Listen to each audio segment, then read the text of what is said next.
Somewhere in your bathroom right now is a little box of cotton swabs, and you have been using them wrong your entire life. Because the stuff you are trying to dig out of your ears is not dirt. It is not filth. It is one of the most underrated defense systems your body owns, and you are at war with it. Earwax. You think of it as gross, a waste product, something to be removed. But your body is not producing it by accident.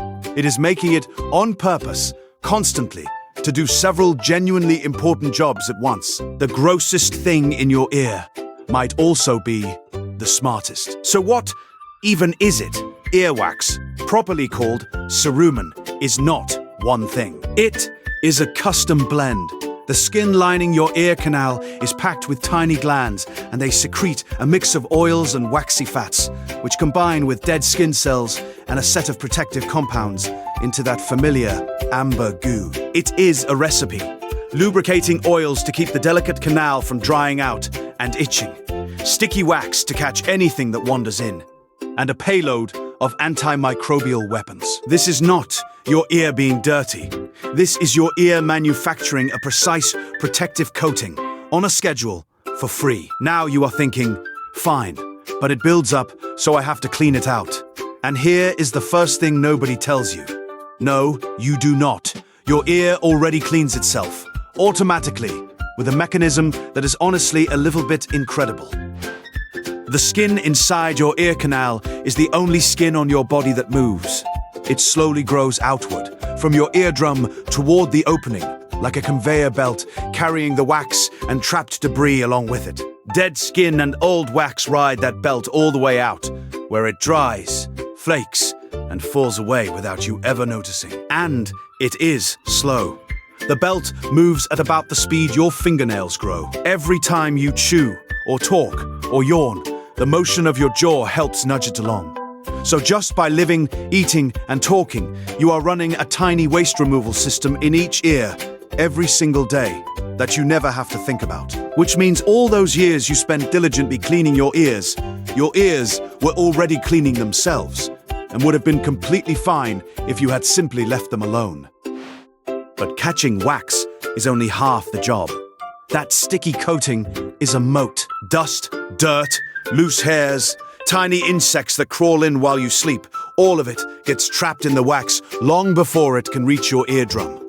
Your ear is a one-way street, and the wax is the bouncer at the door. And it does not just trap things, it kills them. Earwax is mildly acidic and loaded with antimicrobial compounds, things like lysozyme and protective fatty acids that break down bacteria and fungi trying to set up shop in the warm, dark, damp tunnel that is your ear canal. It is a chemical defense layer, guarding one of the easiest ways into your head. So, your earwax waterproofs the canal, stops it from itching, traps invaders, and chemically dissolves germs, all while quietly conveyor belting itself out the door when it is done.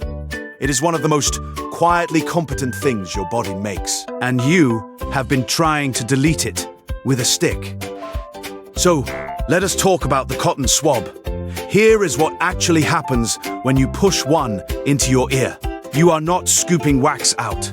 The swab is wider than the gap, so mostly you shove the wax deeper, packing it down toward the eardrum, into the one place it was never supposed to pile up. You also scrape away the protective outer layer of skin, the very surface the conveyor belt needs to do its job.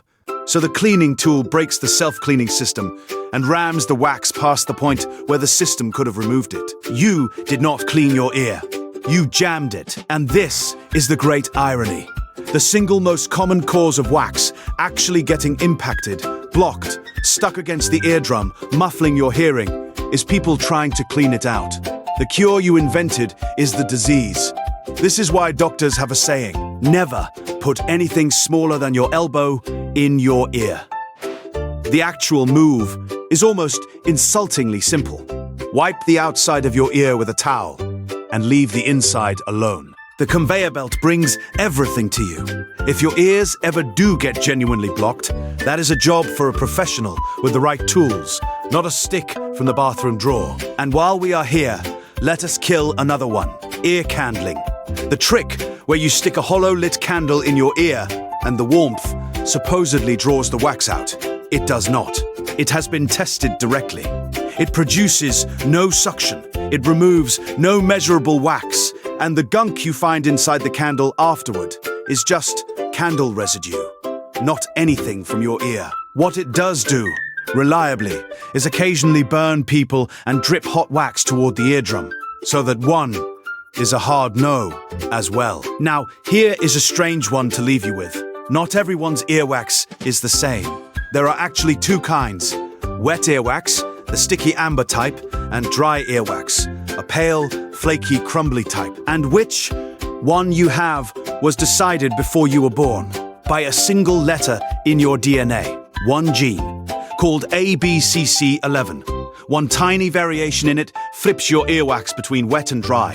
Wet is the most common type in people of European and African descent. The dry, flaky type is carried by the large majority of people of East Asian descent. A single, inherited switch, quietly deciding the texture of your earwax for your entire life. But here is the part that makes it genuinely wild.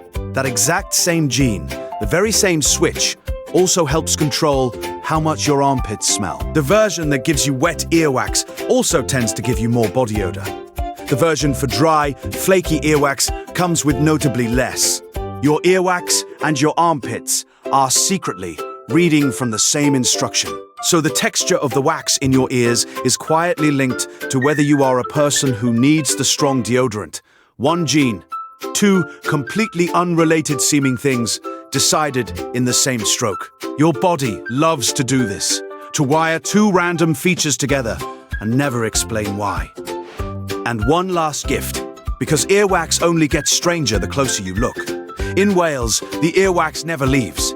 It builds up over an entire lifetime, in layers, like the rings of a tree. And scientists have learned to read those layers. A single whale earplug can reveal the animal's age, the seasons it was starving, the times it was stressed, even the pollutants it swam through, decade by decade. An entire life story, written in earwax. Yours just dries up and falls out. A whale's becomes a diary. So that waxy stuff you have spent your life trying to scrape away is not waste. It is a waterproof coating, a sticky trap, a germ-killing chemical barrier, and a self-cleaning conveyor belt, all running quietly in a tunnel you were never meant to reach into. It does not need your help. It never did. The single best thing you can do for one of your body's most elegant little systems is genuinely nothing at all. This was my curious body. Right now, in each ear, a slow belt of living skin is carrying the day's dust quietly toward the exit and asking absolutely nothing of you. So go ahead and keep the cotton swabs. They are great for everything except the one thing on the box. Your ears have it handled.